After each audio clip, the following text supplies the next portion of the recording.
Good morning everyone! Welcome back to another vlog! And the time is already 7:36 a.m. Nagising ako ng 7 a.m. kasi si Mishi ay medyo gaganon-ganon na siya. For the past few days, I've been trying to wake up earlier than this. I tried 5:30, wala. Di ako nagigising ng 5:30. Nagigising ako pero hindi ko kayang bumangon. I tried 6:30, wala rin. Hindi rin kaya. But then I feel guilty na madaming beses nang dumating si Mac na hindi pa ako nakakapagluto ng breakfast. And I feel bad na ganun. Kasi syempre minsan, hindi siya nakakapag-break. Or minsan, gutom na siya pagdating niya. So, I'm trying na mas maagang magising para then I will be able to enjoy quiet mornings like this na wala pa si Mishi, na hindi pa siya gising. But then, si Mishi, struggle ko talaga sa kanya yung tulog naming dalawa. That's why, tinetrain ko na siya na matulog siya sa sarili niyang bed. So, meron siyang bed sa tabi ng bed namin. Kasi kung magkatabi kami, every time that I move, magsaside ako, ganyan. Nagigising talaga siya. So, ayun. She's been sleeping better ngayong nandun na siya sa sarili niyang bed. Pero may mga times pa din na kunyari, parang kahapon, alas 2 ng madaling araw guys, bumangon siya, tapos umakyat siya sa bed namin. Sabi ko, sige na nga. Tapos namimiss ko siyang katabi. Ako yung hindi nakakatulog pag di ko siya katabi. Kasi nga, hindi ko alam kung andun pa ba siya sa bed niya. Minsan, nandun na siya sa floor guys. Kaya kung minsan, yung floor, meron din siyang sapin. Tapos may mga unan doon para kahit gumulong-gulong siya doon, at least hindi siya masaktan. Kasi one time, kailan ba yun? Naka-day off yun si daddy eh. Nagising kami kasi umiyak siya. Yung mukha niya nasa carpet na. Pero hindi siya nahuhulog kasi yung bed niya, yung mattress niya, nasa floor lang din siya. Ganun yung training ko sa kanya ngayon. Yun yung kaya kong gawin, na matulog siya on her own, na hindi siya sa ibang kwarto. Dito kasi ang practice ng mga magulang dito na puti ay pag 1 year old, dapat nasa sarili na niyang kwarto, hindi na siya nagdedede, ganun, which is kabaliktaran lahat ng ano namin kay Mishi. Si Mishi ay Filipino way of rearing, growing, ganun. So, yun. Ang sarap ng kape. Wow, grabe, humahagod. Yung naramdaman mo mula dito hanggang sa tiyan. Yung init. I like it. Nakakamiss yung mga ganitong mornings. Pero syempre, hindi ko naman ipagpapalit na yung life ko na ngayong may mission na kami. Na bumalik ako sa life ko noon na wala pa si Mishi. I will still choose na nandito na si Mishi. Iba na kapag may baby. But, iba nga. Iba nga. Speaking of iba ang finances, lahat. As in, iba guys. Ang laking mga adjustment lahat. Also, kaya gusto kong bumangon ng umaga kasi yung journal ko ay hindi ko na siya natutuloy. Yung aking vision and prayer notebook. Yun. So, I need to do that.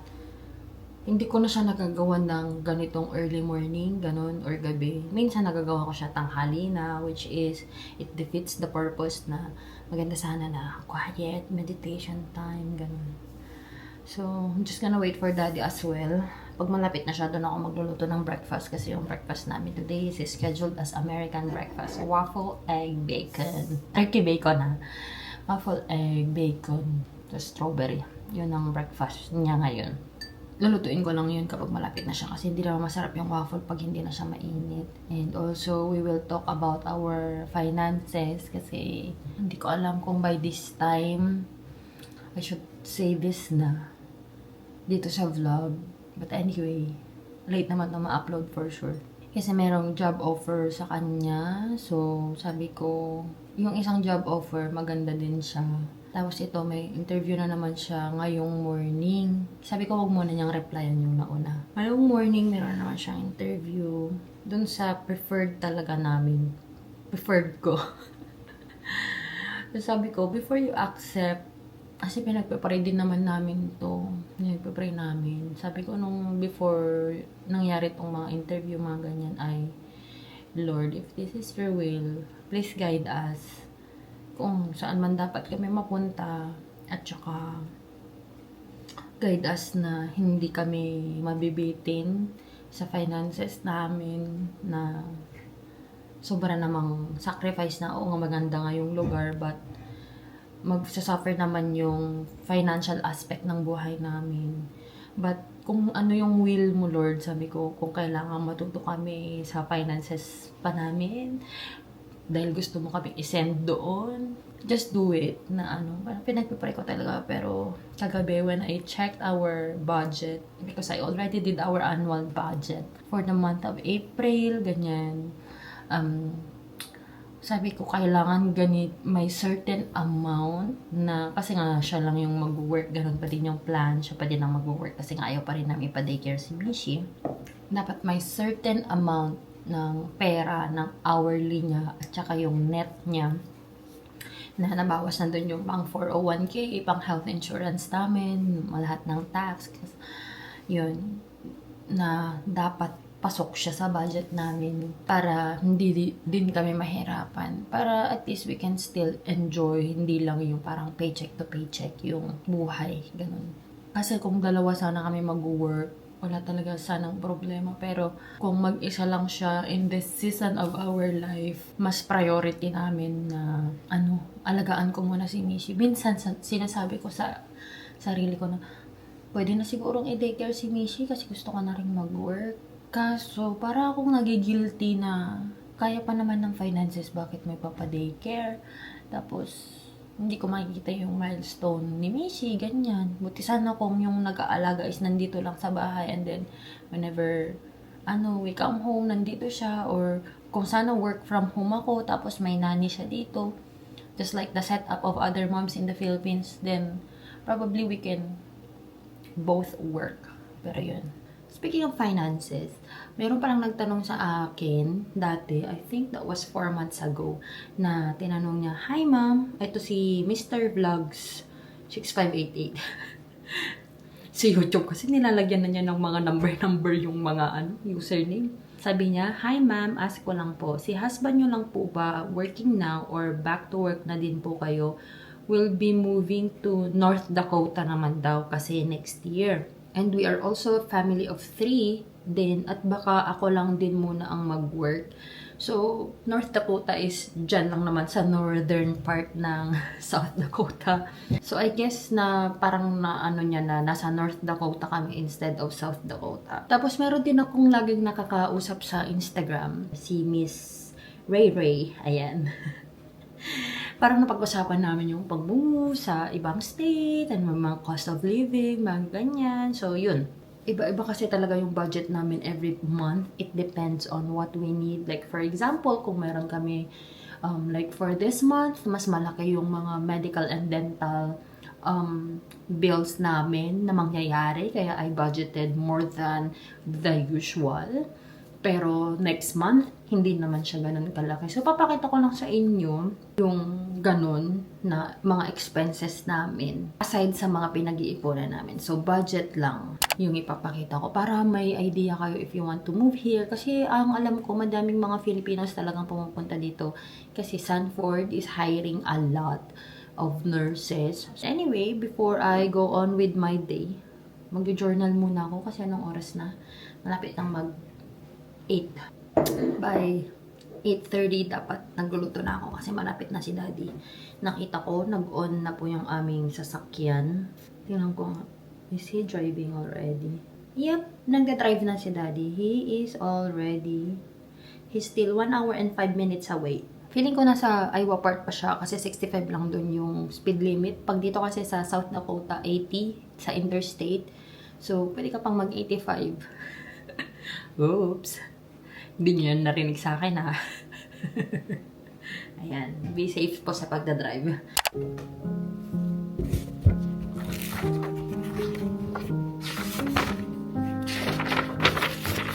Isa sa mga favorite habits ko na nakakatulong sa mental health ko is journaling.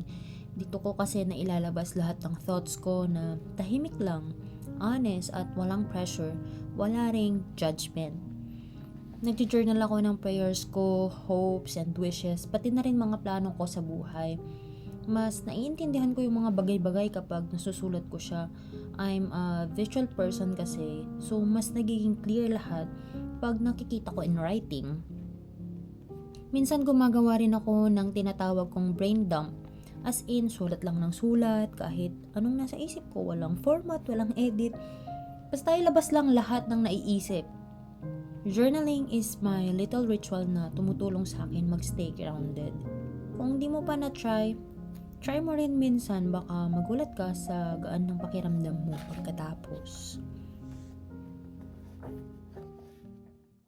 How do you want your eggs, sir? Scrambled.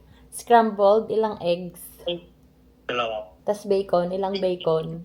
Yung turkey. Dalawa. Dalawa lang? Sure ka? Ilang, tapos dalawang waffle.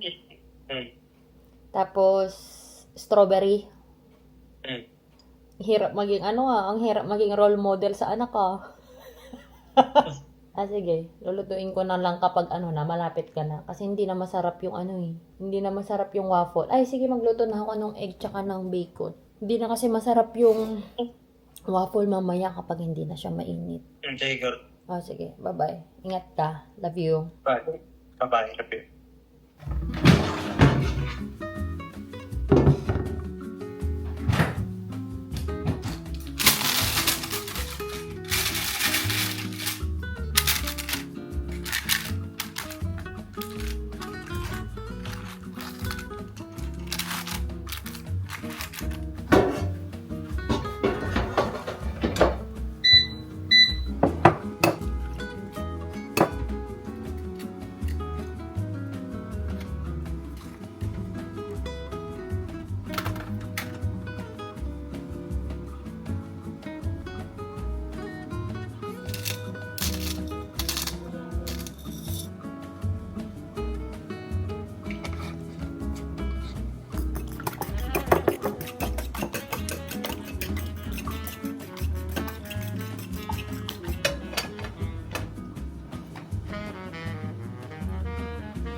Yum.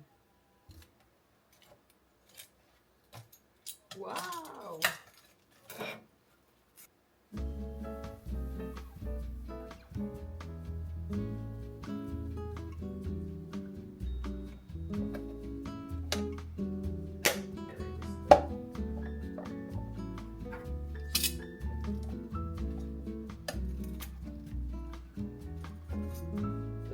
Ba't malas?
lang naman na kayo. You are everything